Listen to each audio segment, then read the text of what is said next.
Shalom. Belum semua saya dengar shalom. Saya percaya setiap kita dalam keadaan luar biasa baik. Dan saya melihat tangan-tangan yang dalam keadaan luar biasa baik bisa lambaikan tangannya. Berfellowship sebentar, katakan sebelah kiri, sebelah kanan, Tuhan Yesus baik.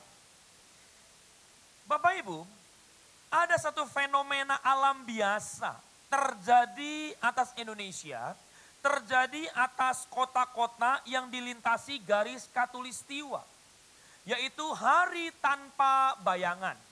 Terjadi di bulan Februari dan Oktober biasanya. Jadi dalam hari-hari itu matahari tepat ada di atas kepala kita, tidak ada bayangan.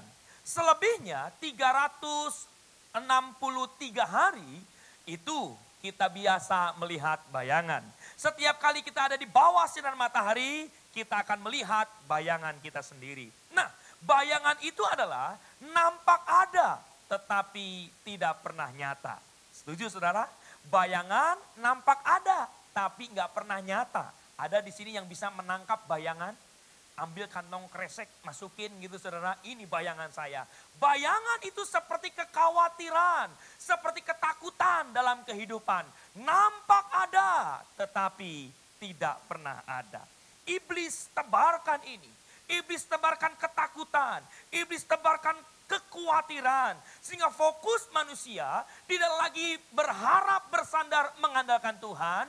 Fokus manusia kepada ketakutan dan kekhawatirannya. Ketakutan dan kekhawatiran adalah awal dari banyaknya persoalan. Lalu apa kata firman Tuhan tentang kekhawatiran dan ketakutan? Matius pasal 6 ayat yang ke-25 sampai ayat yang ke-34. Matius pasal 6 ayat 25 sampai 34 katakan, "Karena itu aku berkata kepadamu, janganlah khawatir akan hidupmu, akan apa yang hendak kamu makan atau minum, dan janganlah khawatir pula akan tubuhmu, akan apa yang hendak kamu pakai. Bukankah hidup itu lebih penting daripada makanan, dan tubuh itu lebih penting daripada pakaian?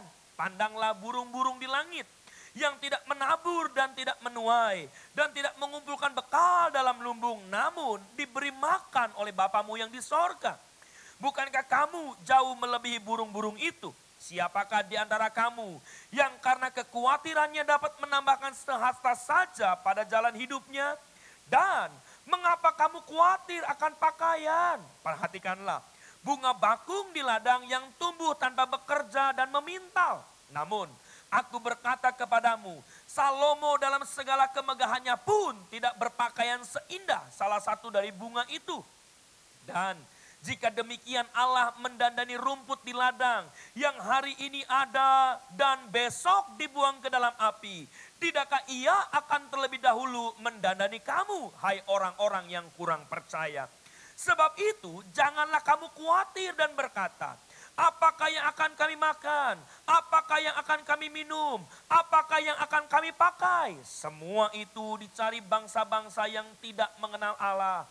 Akan tetapi Bapakmu yang di sorga tahu bahwa kamu memerlukan semuanya itu. Tetapi carilah dahulu kerajaan Allah dan kebenarannya, maka semuanya itu akan ditambahkan kepadamu. Sebab itu janganlah kamu khawatir akan hari besok, karena hari besok mempunyai kesusahan sendiri.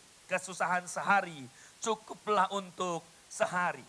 Dalam ayat-ayat yang kita baca tadi, saya menemukan ada 4 kali Yesus berkata kepada murid-muridnya, jangan kamu khawatir. 2 kali ditulis di ayat yang ke-25, 1 kali di ayat yang ke-31, dan 1 kali di ayat yang ke-34. 4 kali terus diulang-ulang supaya murid-murid ingat, supaya murid-murid mengerti, jangan khawatir. Nah, ayat-ayat tersebut pun berkata kekhawatiran itu tidak masuk akal, saudara. Kekhawatiran itu tidak wajar, kekhawatiran itu tidak perlu, kekhawatiran itu tidak bermanfaat. Namun masalahnya manusia adalah makhluk yang cenderung khawatir. Makanya di situ diberi contoh, lihat burung-burung, lihat bunga bakung, mereka nggak khawatir dibandingkan manusia. Memang saudara, manusia makhluk yang gampang khawatir. Hari ini kita akan belajar mengapa, apa yang menjadi dasar Yesus berkata, jangan kamu khawatir. Ada 3 alasan untuk kita tidak khawatir dalam hidup ini. Yang pertama, kita lihat di ayat yang ke-32, Matius pasal 6 ini. Dikatakan, semua itu dicari bangsa-bangsa yang tidak mengenal Allah. Akan tetapi, Bapakmu yang di sorga tahu bahwa kamu memerlukan semuanya itu. Bagian yang pertama kita boleh mengerti. Kenapa Tuhan melarang kita khawatir? Jangan kamu khawatir. Kenapa? Karena ada jaminan pemeliharaan Bapa di sorga. Dia mengangkat kita. Dia mengadopsi kita menjadi anak-anaknya. Nah, kalau kita mengerti saya ini adalah anaknya Tuhan. Bapa di dunia saja tahu memberikan yang terbaik bagi anak-anaknya. Apalagi Bapa kita yang ada di sorga. Amin. Ketika kita mengerti saya anaknya Tuhan. Bapa saya tahu apa yang menjadi keperluan saya. Bapa saya tahu apa yang menjadi kebutuhan saya. Dan dia memberikan bukan yang baik saudara. Dia memberikan yang terbaik. Waktu Imlek kemarin anak saya patungan. Beli guguk saudara ya. Guguk jenis Chihuahua. Saya nggak suka guguk. Saya juga nggak doyan guguk. Nah ini saudara ya. Jadi ada 2 tipe manusia ternyata. Yang suka guguk dan yang doyan guguk. Yang suka guguk melihat guguk dari keindahannya. Rasnya ya. Nah yang doyan guguk nggak peduli rasnya itu guguk. Yang penting dagingnya itu mantap gitu ya. Mantul gitu ya. Nah jenis guguk yang dibeli oleh anak saya adalah jenis Chihuahua. Ketika anjing itu ada di dalam rumah saya, beberapa kali saya hendak mengusir anjing itu. Beberapa kali hendak saya keluarkan anjing itu dari rumah. Namun anjing tersebut kayak ngerti saudara ya. Dia nurutnya sama saya. Kalau saya jalan-jalan lari pagi keliling kompleks saya, anjing selalu ikut saudara ya. Nah, kalau saya sedang bersantai di depan televisi, anjing pun ada di bawah kaki saya. Ketika saya belajar, anjing ikut bersama dengan saya. Ketika saya makan, yang gak tahan ini saudara ya. Mukanya ini, matanya memandang mata saya. Sambil mengangkat satu kaki seolah-olah minta dong, minta gitu kan. Yang membuat saya yang tadinya tidak suka anjing, menjadi seorang yang sangat suka anjing. Menjadi saya sangat suka dengan anjing tersebut. Nah, ketika anjing tersebut menjadi bagian keluarga saya. Karena enggak jadi saya buang saudara ya. Enggak jadi saya kasihkan ke orang lain. Saya pelihara. Saya melihat ada satu kerinduan dari saya. Memberikan yang terbaik bagi anjing tersebut. Makannya saja. Itu lebih mahal daripada beras pandan wangi saudara ya. Ya, Royal Cane. Kalau dikasih makan di luar itu nggak dimakan soalnya saudara ya. Belum lagi istri saya setiap hari kasih bola-bola ayam saudara ya. Saya makan tahu tempe, dia ayam gitu kan. Jadi kayak ngerti anjingnya. Begitu pagi-pagi sekitar jam 5.15 dia sudah minta keluar.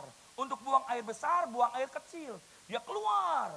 Ketika sudah buang air besar, buang air kecil, buru-buru masuk lagi di dapur saudara. Dia ngerti, oh masakan saya bakso-bakso ayam itu. Saya masakan 4 biji biasanya.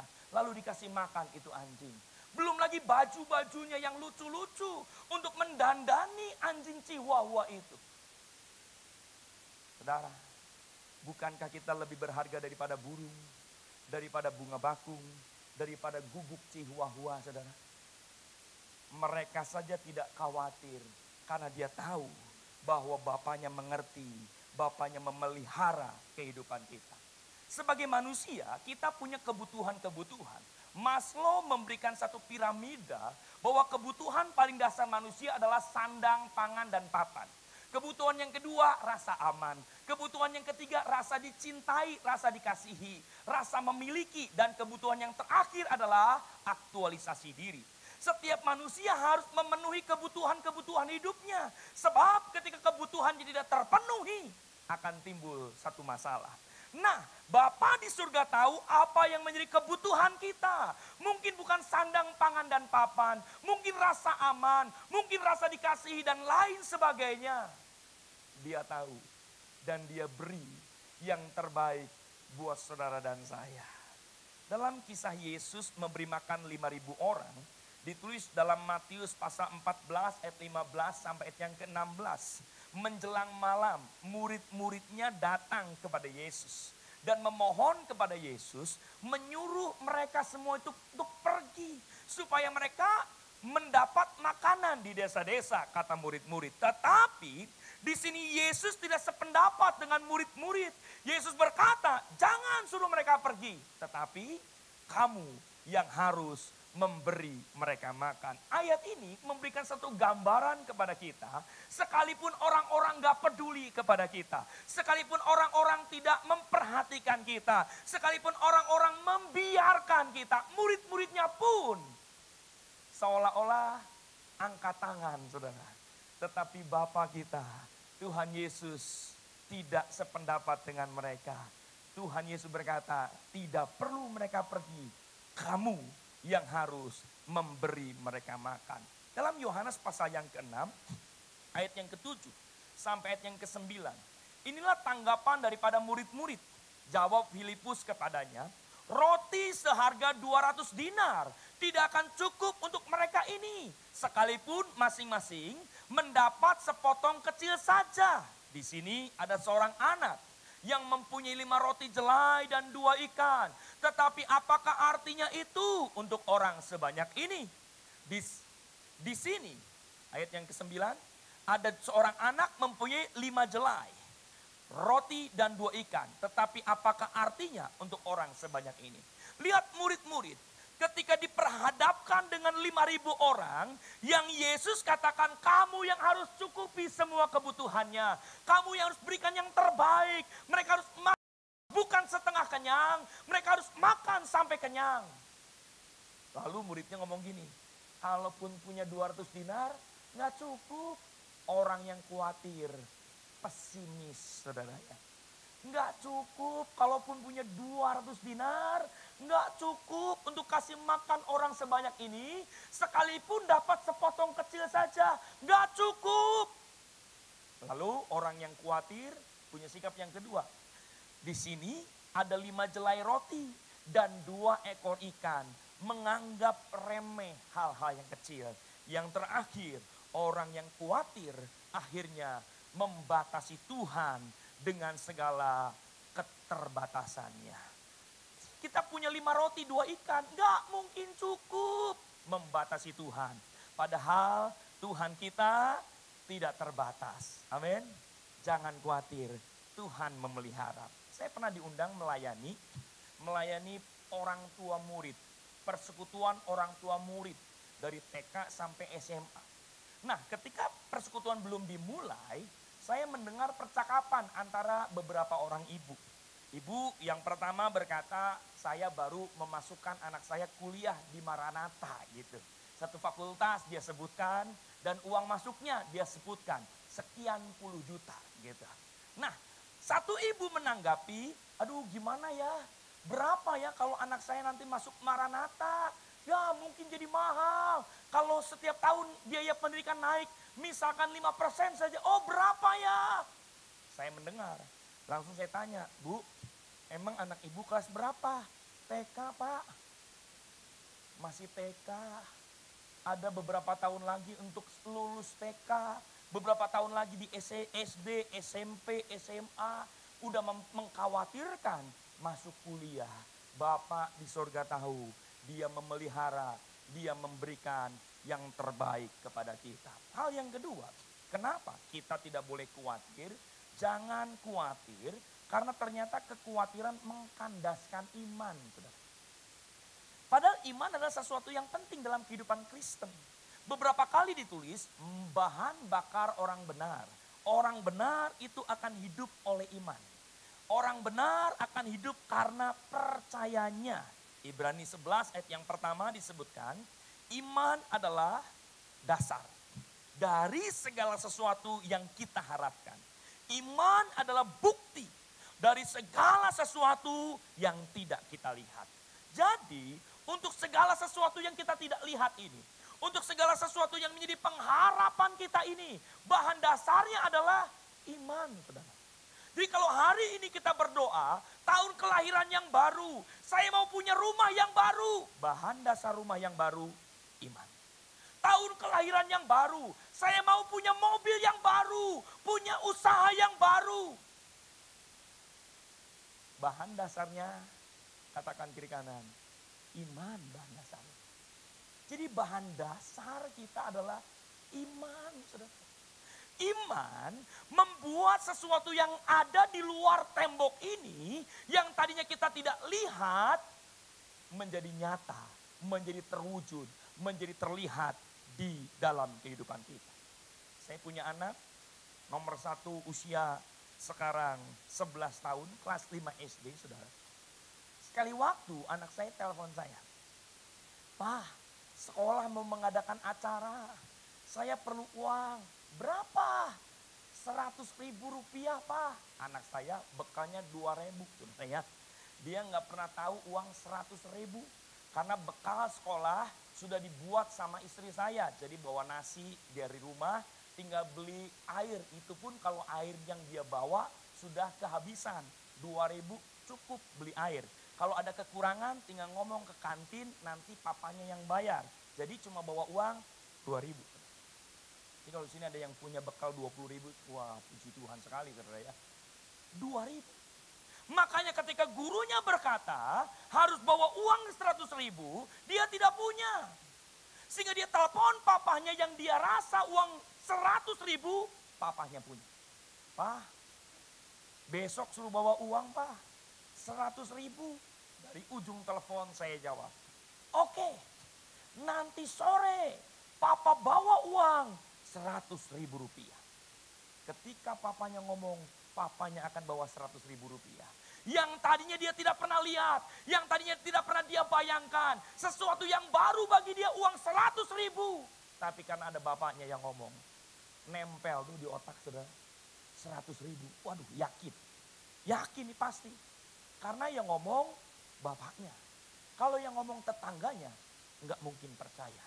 Karena yang ngomong bapaknya, yakin. Papa saya pasti bawa uang 100.000 rupiah.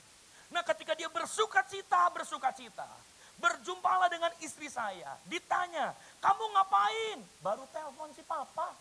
"Ngapain?" "Minta uang 100.000 rupiah." Papa jawab apa? "Nanti sore dibawakan." Lalu istri saya bawa ke dapur. Kamu lihat, beras habis, aqua galon habis, gas habis. Nggak ada apa-apa di rumah. Papa kamu kalau punya uang 100.000, nggak mungkin kasih kamu untuk biaya jalan-jalan di sekolah. Nggak mungkin. Pasti beli beras dulu. Pasti beli air dulu. Pasti beli gas dulu. Nggak mungkin. Ketika mendengar istri saya ngomong, nggak mungkin, nggak mungkin. Imannya jadi kandas, saudara ya. Dia telepon saya lagi, "Pak, bener ya Pak? 100.000 ya Pak?" Dari ujung telepon saya perlu yakinkan sekali lagi. Saya kasih tahu sama anak saya, "Iya, nanti sore saya kasih 100.000 rupiah." Yakin lagi. Ketika yakin istri saya ngomong apapun dia nggak percaya. Keluar rumah, lalu berjumpa dengan temannya. Lalu temannya berkata, "Kamu udah minta uang belum sama papa kamu? 100.000 rupiah." "Udah." Lalu papa kamu bilang apa? "Nanti sore dibawakan." Temennya keluarkan uang 100.000. Nih uang 100.000 tuh kayak gini. Ada gambar Soekarno dan gambar Muhammad Hatta. Nih saya udah punya. Saya dapat dari papa saya. Ketika saya ngomong papa saya langsung kasih. Papa saya baik. Papa kamu pelit. Ketika mendengar papanya pelit, iman kandas. Dia perlu telepon saya sekali lagi. "Pak, 100.000 rupiah." Saudara, terkadang kita berdoa kepada Tuhan. Sesuatu yang baru, mujizat yang baru, berkat yang baru dan lain sebagainya. Kandas, kenapa? Hanya karena kekhawatiran dan hanya karena ketakutan. Jadi ketakutan, kekhawatiran mengkandaskan iman. Yang ketiga, dalam Amsal 12 ayat yang ke-25. Amsal 12 ayat yang ke-25 bagian A dikatakan, kekhawatiran dalam hati orang, apa saudara? Membungkukkan orang. Ini kalimat sangat halus. Padahal kalau kita pelajari, arti sesungguhnya dari ayat ini kasar, saudara. Artinya adalah kekhawatiran yang ada dalam hati seseorang membuat orang cepat mati. Kasar kan saudara? Apa hubungannya Pak? Bungkuk sama cepat mati. Perhatikan baik. Ketika Anda khawatir, badan jadi bungkuk. Nah ketika bungkuk, badan lebih dekat ke tanah atau menjauh daripada tanah? Lebih dekat kan? Khawatir lagi, badan makin bungkuk. Sekali lagi khawatir, udah nempel sama tanah. Perlu satu kali lagi, badan masuk tanah. Saudara. Makanya benar, kekhawatiran dalam hati membuat orang cepat mati. Kekhawatiran mengakibatkan banyak permasalahan. Kekhawatiran mengakibatkan banyak sakit penyakit. Ketika Anda khawatir, jantung berdebar-debar, tekanan darah naik turun, makan jadi tidak teratur dan lain sebagainya. Membuat banyak penyakit dan memang benar, kekhawatiran dalam hati membuat orang cepat check out. Saudara. Makanya lihat kiri kanan, jangan khawatir. Kalau skripsi belum beres, jangan khawatir. Saudara ya, saya waktu bikin skripsi pun perlu berkali-kali saudara ya. Judul skripsi saya ini saudara, tinjauan teologis, pengkhotbah yang berkualitas dengan pertobatan jemaat berdasarkan Kisah Rasul 2 ayat 14 sampai 40 kalau nggak salah. Ada yang bisa bantu saya? Udah beres saudara ya. Berkali-kali ditolak. Jangan khawatir, maju terus. Dan akhirnya pun lulus juga kan saudara. Karena kekhawatiran membuat orang jadi bungkuk. Mengakibatkan banyak sakit penyakit. Pertanyaannya, senjata apa yang perlu kita miliki untuk melawan kekhawatiran? Yang pertama kita lihat 1 Petrus pasal yang ke-5 ayat yang ke-7. 1 Petrus pasal yang ke-5 ayat yang ke-7. Serahkanlah segala kekhawatiranmu kepadanya, sebab ia akan memelihara kamu. Bagaimana kita melawan kekhawatiran? Senjata apa yang harus kita miliki melawan kekhawatiran? Yang pertama adalah berserah, saudara. Berserah itu yakin betul, Tuhan pasti jawab. Yakin betul, Tuhan pasti berikan yang terbaik. Yakin betul, kalau orang berserah, pasti ada damai sejahtera. Waktu saya belajar mobil 10 tahun yang lalu, saya ajak istri saya untuk belajar mobil. Pertama-tama di dalam halaman parkir gereja kita GBI Sukawarna, Istana Regensi, halaman parkirnya luas, saudara. Saya cuma tahu kalau belajar mobil ini gas, ini rem, ini kupling, gigi 1, gigi 2, sampai gigi 5. Kan gitu saudara kan ya. Prinsipnya ya mirip-mirip main bom-bom kar lah gitu kan. Ya, mirip-mirip main bom-bom kar dan saya sudah ada dasar, bisa naik motor. Masa motor aja bisa naik, mobil nggak bisa, itu dasarnya keyakinannya. Ajak istri saya, ayo mah belajar naik mobil. Istri saya mau. Anak saya waktu itu umur 1 tahunan saudara ya, dia ikut juga. Belajar, maju, mundur, maju, mundur. Oh bisa mah. Kita keliling komplek, keliling komplek. Ya iyalah keliling komplek nggak apa-apa. Keliling komplek. 1 putaran, 2 putaran. Satpam datang saudara ya. Pak maaf Pak nggak boleh belajar mobil di sini. Ketahuan belajar mobil karena majunya masih endut-endutan kan gitu saudara ya. Waduh gimana nih pengen belajar. Udah mah kita jalan-jalan ke jalan raya aja. Mulai khawatir saudara ya.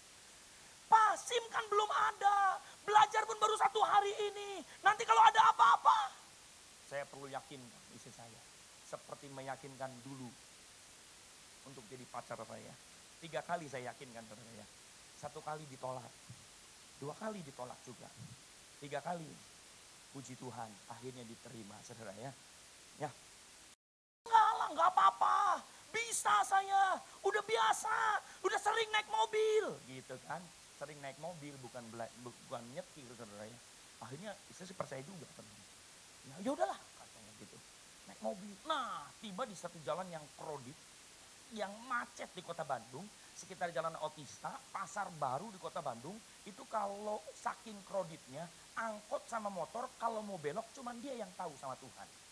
Cuma dia sama Tuhan yang tahu gitu. Wah tiba-tiba belok angkot, belok. Saya rem mendadak dan istri saya teriak, tuh kan Pak, gimana kalau nabrak, gimana kalau, dan lain sebagainya. Mulai ngomel saudara, terus jalan, lepas dari satu prahara, masuk satu perempatan sekitar Istana Plaza.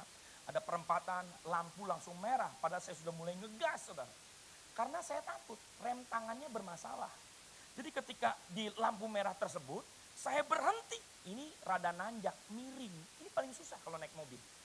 Belajar mobil berhenti di jalan yang miring itu susah saudara. Karena ketika mau maju lagi, kaki harus cepat berpindah dari rem pindah ke gas kan gitu. Nah perpindahan ini kalau telat beberapa detik saja, mobil bisa mundur lagi. Nah ketika saya mulai belajar memindahkan kaki kanan saya dari pedal rem ke pedal gas, mundur sedikit, di belakang mobil klakson, tweet. Di dalam pun isi saya klakson. Bukan wah, kalau mundur nanti nabrak mobil belakang. Kita nggak punya uang, nanti harus ganti mobil belakang. Beli mobil nggak bisa, ganti mobil bisa. Kan gitu kan saudara. Tapi lolos juga. Lolos juga. Saudara tahu apa yang dilakukan oleh anak saya umur 1 tahun? Tidur dengan nyenyak. Itu berserah. Damai sejahtera. Berserah saudara. Dia yakin nggak akan nabrak, nggak akan sampai ditangkap polisi. Ini bapaknya. Yakin anak saya. Terus jalan. Di sekitar jalan Ciamplas ada jalan pelesiran, jalan cukup satu mobil saja. Turunan tajam, nanjak tajam juga. Kalau jalan di Bandung tuh naik turun udah biasa saudara. Nah ketika jalan turun, pas nanjak ada beca. Otomatis saya rem. Begitu rem, istri saya pun ngomel lagi saudara. Tuh kan, nanti kalau mobilnya mundur, di belakang kan ada sungai. Mobil jadi masuk sungai. Itu kan orang khawatir saudara ya. Mobil masuk sungai, nanti terjadi apa-apa. Saya pun jadi ketakutan. Saya buka jendela, saya ngomong, oi ganjel oi, gitu saudara ya. Minta orang untuk bawa batu ganjel mobil saya gitu. Ada orang lari-lari, ganjel mobil saya maju sedikit lagi, ganjel lagi, sampai ke atas. Puji Tuhan, sekarang sudah lancar naik mobil. Tahun lalu saya ke Malang, naik mobil sendiri saudara ya. Puji Tuhan saudara ya, belajarnya 1 hari. Berserah. Yang kedua, Filipi 4 ayat yang ke-6. Filipi 4 ayat yang ke-6 dikatakan, janganlah hendaknya kamu khawatir tentang apapun juga, tetapi nyatakanlah dalam segala hal keinginanmu kepada Allah dalam doa permohonan dengan ucapan syukur. B yang kedua adalah berdoa dan bersyukur. Karena doa bagi saya bukan hanya sekedar nafas hidup orang percaya. Doa bagi saya punya makna alat tukar bagi kerajaan Allah. Ketika saya khawatir, saya nyatakan dalam doa, dalam permohonan, saya tukarkan dengan doa saya. Berdoa dan bersyukur. Filipi 4 ayat yang ke-8 yang terakhir dikatakan, jadi akhirnya saudara-saudara, semua yang benar, semua yang mulia, semua yang adil, semua yang suci, semua yang manis, semua yang sedap didengar, semua yang disebut kebajikan dan patut dipuji, pikirkanlah semuanya itu. B yang terakhir, selain berserah, berdoa dan bersyukur, B berpikir dalam Filipi 4 ayat yang ke-8.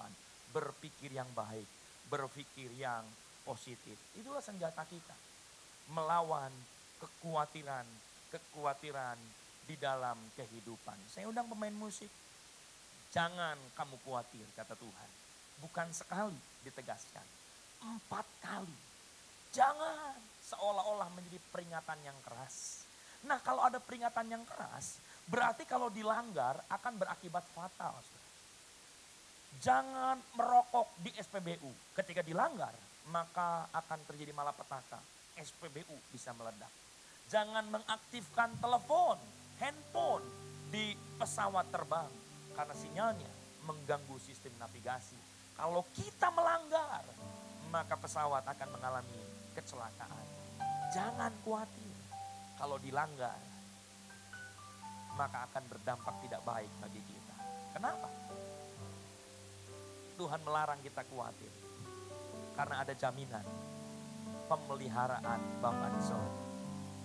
Mungkin Bapa kita di dunia punya keterbatasan. Tapi kita punya Bapa di sorga yang tidak terbatas. Hal yang kedua kita belajar. Kenapa jangan khawatir? Karena kekhawatiran mengkandaskan iman.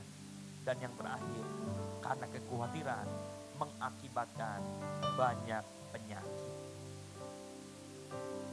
Berada di dalam hadirat-Mu lebih berharga dari 1000 hari. Berada di dalam hadirat-Mu ada mujizat dan anugerah-Mu. Setiap langkahku ada di mata Kau yang atur, berjejakan anugerah. Tak Kau biarkan ku jalan sendiri. Percayaku sepenuhnya di dalam. Sama-sama kita bangkit berdiri. Bawa lagu ini sebagai doa kita. Berada di dalam hadirat-Mu lebih berharga dari 1000 hari. Berada di dalam hadirat ada mujizat dan anugerah-Mu. Setiap langkahku ada di mata-Mu. Kau yang atur, berjejakan anugerah. Tak Kau biarkan ku jalan sendiri. Percayaku sepenuhnya di dalam-Mu. Setiap langkahku ada di mata-Mu. Kau yang atur, berjejakan anugerah. Tak Kau biarkan ku jalan sendiri. Percayaku sepenuhnya di dalam. Setiap